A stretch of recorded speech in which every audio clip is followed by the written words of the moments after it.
பணம் சம்பாதிக்கணும் அப்படின்னா ஒரு லட்சியம் வேணும். இப்போ நிறைய பேருக்கு அந்த லட்சியம் இருக்கிறத விட பணத்தை பற்றின பயம்தான் இருக்கு.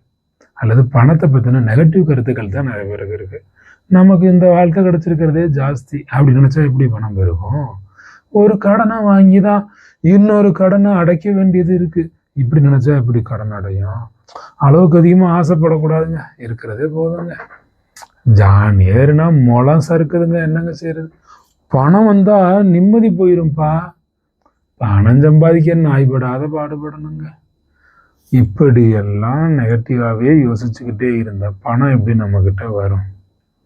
ஒரு நாய்க்குட்டினாலும் தூக்கி கொஞ்சினாதான் நம்ம கூட இருக்கும். நாய், பூனை, முயல் இதெல்லாம் வளர்த்தீங்கன்னா, ஒரு புறா, ஒரு கிளியெல்லாம் வளர்த்தீங்கன்னா பாசத்தோடு நாம் பார்த்தாதான் நம்மக்கிட்ட வரும்.